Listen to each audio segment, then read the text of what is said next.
Hello everyone, welcome to the Panchsheel academy. My name is Kamal. आज आ गए हम फ्रिक्शन के अगले लेक्चर पर, जहां हम लोग डिस्कस करने जा रहे हैं एंगल ऑफ फ्रिक्शन के बारे में। चलिए बच्चों, तो एंगल ऑफ फ्रिक्शन क्या होता है, आज के लेक्चर में हम इसके बारे में जानेंगे। और कैसे हम एंगल ऑफ फ्रिक्शन का जब टेंजेंट कैलकुलेट करेंगे तो वो टेंजेंट हमें क्या गिवन करेगा, कोफिशिएंट ऑफ फ्रिक्शन। ये कोफिशिएंट ऑफ फ्रिक्शन के बारे में भी हम हमारी पिछली क्लास में पढ़ चुके हैं। जिसको म्यू के बारे में पता नहीं हो वो हमारे प्रीवियस लेक्चर पर जाए और वहां पर coefficient of static and kinetic friction दोनों के बारे में वो स्टडी कर सकते हैं। चलिए बच्चों, तो आज तो हम डिस्कस कर रहे हैं किस पर, एंगल ऑफ फ्रिक्शन पर। तो आते हैं हम एंगल ऑफ फ्रिक्शन पर। ये एक सरफेस है हमारे पास, और इस सरफेस पर हमने क्या रखा हुआ है, एक ऑब्जेक्ट यहां रखा हुआ है जिसका मास हमने कंसीडर किया है m। तो m मास की ऑब्जेक्ट इस सरफेस पर रखी है, तो इस पर एक फोर्स वर्क करेगी जो कि वर्टिकली कहां होगी, डाउनवर्ड, मास इनटू ग्रेविटी। ये इस ऑब्जेक्ट को क्या चाहता है, नीचे लाना, लेकिन उतनी ही फोर्स यहां से ये सरफेस अपवर्ड डायरेक्शन में नॉर्मल टू सरफेस गिवन करेगी, that is normal reaction. Okay, अब इसको मूव कराने के लिए हम क्या अप्लाई करते हैं, इस पर एक्सटर्नल फोर्स F अप्लाई करते हैं।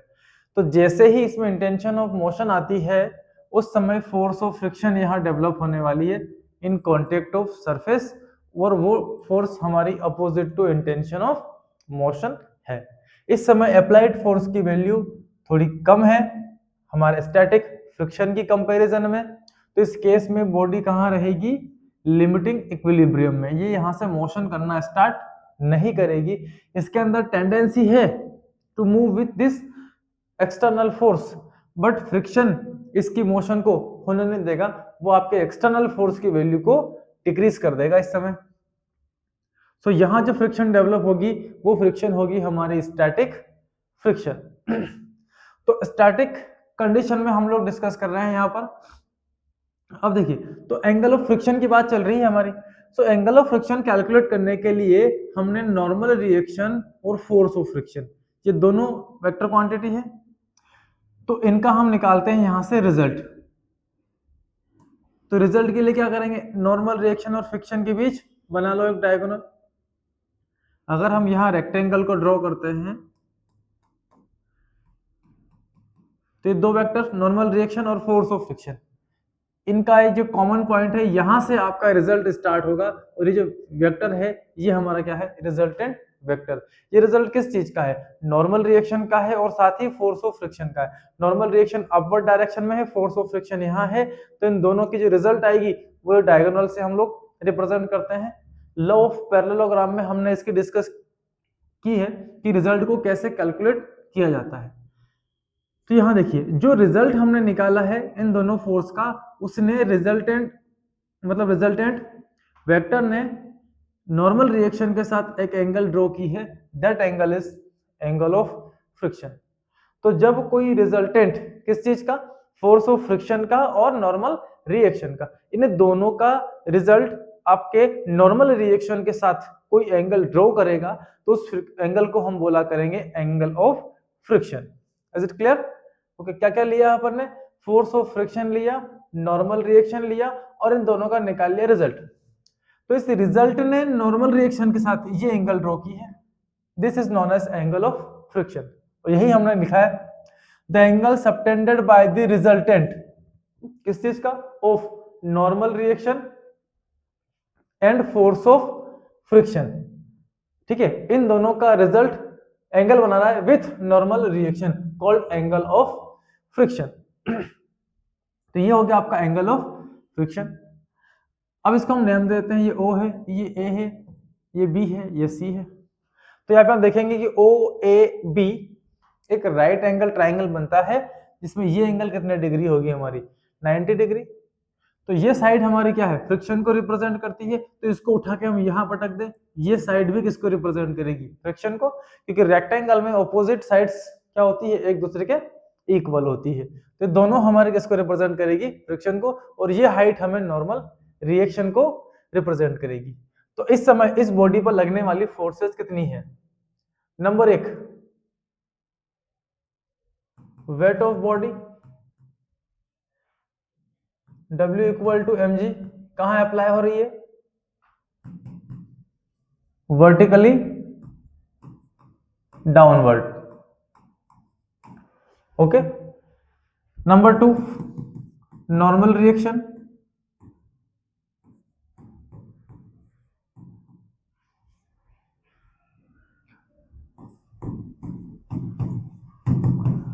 n, और इस n की कैलकुलेशन यहां पर आप mg की हेल्प से कर सकते हैं, क्योंकि mg डाउनवर्ड है, नॉर्मल रिएक्शन अपवर्ड है, बॉडी ना अपवर्ड मोशन करती है ना डाउनवर्ड। इस केस में दोनों एक दूसरे के क्या हो जाती है? इक्वल। और इसका डायरेक्शन है यहां से वर्टिकली अपवर्ड।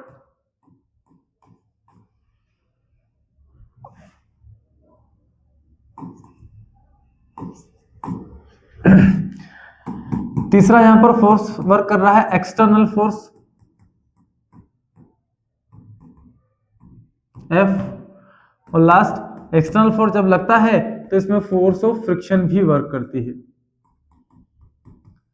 और फोर्स ऑफ फ्रिक्शन जो हमने पढ़ी है उसमें हमने देखा है कि जो स्टैटिक फ्रिक्शन है वो म्यू एस इंटू एन के इक्वल होगा, opposite to intention of motion. ठीक है बच्चों, चलिए। तो इतनी फोर्सेस इस बॉडी के ऊपर क्या कर रही है? वर्क कर रही है। अगर सारी फोर्स यहाँ पर बैलेंस है, means normal reaction equal to mg है और fs इक्वल टू क्या है? External force. इस केस में बॉडी आपकी कहां होगी? लिमिटिंग इक्विलिब्रियम में। चलिए, तो लिमिटिंग इक्विलिब्रियम के केस में हम ले रहे हैं एक right angle triangle OAB। So in triangle OAB लगाते हैं इसमें tan थीटा, थीटा की जगह कौन है? लेमडा, या एंगल हमने लेमडा लिया है। So tan lambda is equal to perpendicular fs divide by base. ये fs divide by base, base कौन है हमारा? नॉर्मल रिएक्शन, ये वाली बेस नॉर्मल रिएक्शन, और ये वाला थीटा के सामने वाला साइड है, ये होगा हमारा perpendicular. Okay, so tan lambda is equal to fs हमारा किसके इक्वल है? Mu S into N divide by normal reaction, normal reaction से normal reaction cancel. So tan lambda is equal to क्या मिला हमें? Mu S. ओके, तो जब जब हम एंगल ऑफ फ्रिक्शन का टेंजेंट कैलकुलेट करेंगे, ये टेंजेंट हमको सरफेस के बीच लगने वाली कोफिशिएंट ऑफ स्टैटिक फ्रिक्शन के बारे में एक्सप्लेन करेगा कि कोफिशिएंट ऑफ फ्रिक्शन यहाँ पर कितनी होगी। लेट एंगल इक्वल टू कितना? हम मान लेते हैं 45 डिग्री। अगर एंगल ऑफ फ्रिक्शन यहाँ पर 45 डिग्री है, इस केस में सरफेस का म्यू कितना होगा? तो यहाँ वैल्यू हम पुट कर सकते हैं 10, 45 is equal to mu s. So mu s is equal to कितना मिला हमको? 1। दोनों सरफेस और बॉडी के, जो सरफेस हमारे यहाँ है और जो बॉडी का सरफेस है, इनका जो कांटेक्ट है, उन कांटेक्ट के बीच में म्यू की वैल्यू कितनी आएगी आपको? 1 यहाँ पर आपको मिल जाती है। That is angle of friction. तो जब जब हम टेंजेंट कैलकुलेट करेंगे एंगल ऑफ फ्रिक्शन का, वो हमको म्यू की वैल्यू बताएगा, means coefficient of static friction. यहाँ पर मोशन नहीं हो रही है, इसलिए हम स्टैटिक फ्रिक्शन की बात कर रहे हैं। अगर मोशन स्टार्ट हो जाती है, एक्सटर्नल फोर्स की वैल्यू बढ़ जाती है फोर्स ऑफ फ्रिक्शन से, उस केस में हमको यहाँ मिलेगी काइनेटिक फ्रिक्शन। ठीक है बच्चों, चलिए, तो ये था हमारा एंगल ऑफ। तो आते हैं हम नेक्स्ट, ये सरफेस है और इस सरफेस पे हमने एक ब्लॉक को यहाँ प्लेस किया है जिसका मास हमारे पास m है। ठीक है, अब इस समय हम ये लेकर चल रहे हैं कि जो हमारा ब्लॉक है वो u स्पीड से यहाँ से क्या कर रहा है? ट्रेवल कर रहा है। तो जब ये u स्पीड से ट्रेवल करता है तो इस पर कुछ एक्सटर्नल फोर्स वर्क कर रही होगी, है ना? फोर्स ऑफ फ्रिक्शन भी होगी, लेकिन फोर्स ऑफ फ्रिक्शन की वैल्यू इतनी नहीं है जितने की अप्लाइड फोर्स की है, इसलिए ये क्या कर रहा है? मोशन कर रहा है। अब हमने इस पर ब्रेक अप्लाई कर दी, फोर्स लगा दिया। अब फोर्स लगा दिया है तो कुछ डिस्टेंस ट्रेवल करने के बाद ये ऑब्जेक्ट रुकेगा, तो उस दौरान हमको क्या क्या वैल्यू यहाँ पर कैलकुलेट करनी होगी। सो फर्स्ट हम कैलकुलेट करेंगे, find the time taken to stop it तो हमको टाइम टेकन करना है, कितने टाइम बाद ये ऑब्जेक्ट रुकेगा। नेक्स्ट हम बात करेंगे and also calculate acceleration and S of block. तो आपको कितनी देर उसको रुकने में लगेगी वो टाइम फाइंड करना है, उसमें कितना एक्सेलरेशन आएगा वो हमें कैलकुलेट करना है, और वो कितनी डिस्टेंस ट्रेवल करेगा वो डिस्प्लेसमेंट भी हम लोगों को कैलकुलेट करना है। ठीक है बच्चों, चलिए तो यहां मान लेते हैं कि जो इनिशियल वेलोसिटी हमारी है, इनिशियल वेलोसिटी वो कितनी है, वो हमारे पास है u। फाइनल वेलोसिटी की बात करें तो ऑब्जेक्ट कुछ समय बाद रुक जाएगा, तो वो कितनी हो जाएगी, 0 हो जाएगा। ठीक है, और s क्या चीज है यहाँ पर, डिस्प्लेसमेंट। ठीक है, ये हमारा है u इनिशियल वेलोसिटी।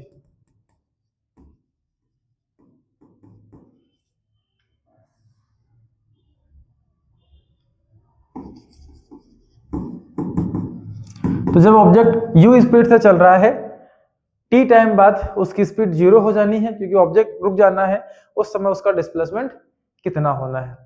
चलिए तो यहां पर हम बात करते हैं क्योंकि मोशन हो रहा है तो काइनेटिक फ्रिक्शन डेवलप होगी, और काइनेटिक फ्रिक्शन इक्वल टू होगा म्यू के इनटू नॉर्मल रिएक्शन। सो एफ के इज इक्वल टू, यहाँ पर जो नॉर्मल रिएक्शन हमारा है वो mg के इक्वल होगा। ओके, तो एक्सेलरेशन फाइंड करने के लिए हम जाएंगे नेट फोर्स पर। So acceleration is equal to क्या होगा, एफ के डिवाइड बाय मास, है ना। ये नेट फोर्स मास को तो लाओगे तो net force equal to F के। तो एक्सेलरेशन इक्वल टू कितना मिलेगा हमें, यहाँ वैल्यू पुट करेंगे हम म्यू के m into g divide by m से m कैंसिल, और ये हमको गिवन करेगा म्यू के जी। तो एक्सेलरेशन हम कैलकुलेट कर लेंगे किससे, म्यू के इंटू जी की हेल्प से। Okay, third equation of motion लगाएं तो v square equal to u square plus 2s, यहां से हमको डिस्प्लेसमेंट मिल जाएगी, फाइनल स्पीड 0 हो जाएगी, u हमको गिवन है कितनी इनिशियल स्पीड से आपका ऑब्जेक्ट ट्रेवल कर रहा है। ओके, और जब हम एक्सेलरेशन कैलकुलेट कर लेंगे तो फाइनली हम क्या कैलकुलेट कर सकते हैं, डिस्प्लेसमेंट को भी कैलकुलेट कर सकते हैं। तो जब आपके पास एक्सेलरेशन होगा, इनिशियल वेलोसिटी होगा, तो यहाँ पर v equal to u plus at से हम उसका टाइम टेकन टू स्टॉप भी कैलकुलेट कर सकते हैं। ठीक है, यहाँ पे आप सेकंड इक्वेशन का भी यूज कर सकते हैं, s equal to u t plus half at square, इससे भी हम टाइम की कैलकुलेशन यहाँ से कर सकते हैं। चलिए बच्चों, तो आते हैं अगले क्वेश्चन पर। तो इस समय हमारे पास कोई एक ब्लॉक है, इसका मास है हमारे पास √3 kg, और इस पर एक फोर्स अप्लाई की गई यहां से हॉरिजॉन्टल के साथ एंगल 60 डिग्री पर हम फोर्स F इस पर अप्लाई करते हैं। ओके, और जो यहाँ पर म्यू है वो म्यू की वैल्यू है 1/2√3। जो कांटेक्ट की सरफेस है वहां पर म्यू डेवलप हो रही है 1/2√3, इस पर फोर्स F हमने अप्लाई की है इसको मूव कराने के लिए। तो हमें यहाँ पर फाइंड करना है, find the value of F such that it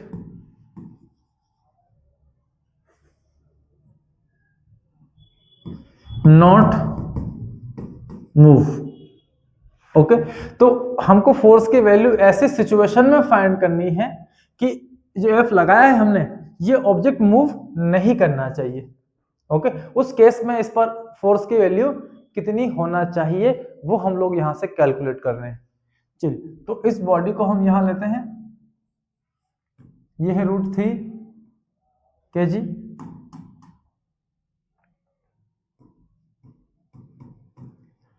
तो इस पर √3g फोर्स वर्क करेगी डाउनवर्ड, सरफेस से नॉर्मल लगेगी, नॉर्मल रिएक्शन लगेगी अपवर्ड डायरेक्शन में, और जो फोर्स यहां से आप F अप्लाई कर रहे थे इस पर उसको हमने ऐसे आगे बढ़ा लिया।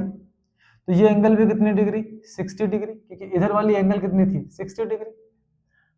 ये है F, तो F के दो कंपोनेंट्स बनाते हैं, एक कंपोनेंट होगा एफ कॉस 60 डिग्री और दूसरा वर्टिकली डाउनवर्ड ये होगा हमारा एफ साइन 60 डिग्री। तो फोर्स एफ की दो कंपोनेंट इधर और इधर हमने यहां पर बना ली है। चलिए, तो इस समय नॉर्मल रिएक्शन अपवर्ड है और ये 3g कहाँ लग रहा है, डाउनवर्ड, एफ साइन थीटा भी इसके ही साथ लग रहा है। तो ये हो जाएगा √3g plus f sine 60 degree, ये मिलेगा हमें नॉर्मल रिएक्शन। ओके, अब जैसे ही एफ कॉस थीटा इसको खींच के इधर ले जाना चाहता है, यहाँ सरफेस के बीच एक फोर्स ऑफ फ्रिक्शन यहाँ पर डेवलप हो जाएगी। ठीक है, इधर खींच रहा है ये, तो इधर क्या डेवलप होगी, फ्रिक्शन। अब आपको फोर्स किस केस में कैलकुलेट करना है, इस केस में कैलकुलेट करना है कि बॉडी मूव नहीं करे, मतलब जो एफ कॉस थीटा की वैल्यू है वही हमारे फोर्स ऑफ फ्रिक्शन की वैल्यू होना चाहिए। So F is equal to F cos theta cos 60 degree. तो यहां पर एफ की वैल्यू हम रख सकते हैं mu into n is equal to F cos 60 degree और नॉर्मल रिएक्शन हमारे पास ये रहा। So mu into √3g plus f sine 60 degree is equal to F cos 60 degree. ठीक है, इस समय म्यू की वैल्यू कितनी है, 1/2√3, यहाँ पर √3 into 10 plus F into sine 60 की वैल्यू, साइन 60 की वैल्यू होगी हमारी √3/2 इज इक्वल टू एफ और यहाँ पर कॉस 60 की वैल्यू हो जाएगी 1/2। ओके, यहाँ से √3 कॉमन लो तो वो √3 इस √3 से क्या हो जाएगा, कैंसिल हो जाएगा। इस 2 से हमने इस 2 को भी कैंसिल कर लिया, दोनों कैंसिल। क्या बच रहा है हमारे पास, यहाँ बच रहा है 10 plus f/2। So 10 plus f/2 is equal to कितना मिला आपको, f, इस f/2 को इधर भेज दें। So 10 is equal to f minus f/2। f में से आप माइनस करेंगे f/2 को तो कितना बचेगा, f/2। 2 को इधर लाओ, 2 का मल्टीप्लाई किया हमने 10 से तो हमको मिला 20 न्यूटन। ओके, तो जो यहां फोर्स लग रही है, अगर आप 20 न्यूटन की फोर्स लगाएंगे तो ये बॉडी अपनी प्लेस पर ही रहेगी, ये मूव नहीं करेगी। ये वो आपके फोर्स की वैल्यू है, क्योंकि इस समय जो लिमिटिंग फ्रिक्शन यहाँ पे वर्क कर रहा है उस लिमिटिंग फ्रिक्शन की वैल्यू इस एफ कॉस थीटा के इक्वल है और ये वैल्यू हमको मिल जाएगी। इतना फोर्स आप लगाओ, बॉडी अपनी प्लेस पर ही रहेगी, कोई भी मोशन नहीं करने वाली है। Is it clear? चलिए बच्चों, तो आज के लेक्चर में इतना ही, मिलते हैं आपसे हम अगले लेक्चर के अंदर। आज हमने जाना एंगल ऑफ फ्रिक्शन के बारे में। नेक्स्ट लेक्चर के अंदर हम जानेंगे कि कैसे बॉडी को पुश करेंगे और कैसे पुल कर सकते हैं। तो पुश करना ज्यादा आसान होता है हमारे लिए या उस बॉडी को पुल करना ज्यादा आसान होता है, तो दोनों ही बड़े इंटरेस्टिंग कैलकुलेशंस हैं हमारे, है ना। खींचना या धक्का देना, इन दोनों में से हमें क्या बेहतर होगा उसके बारे में हम डिस्कस करेंगे। मिलते हैं आपसे अगले लेक्चर के अंदर, तब तक के लिए ऑल द बेस्ट।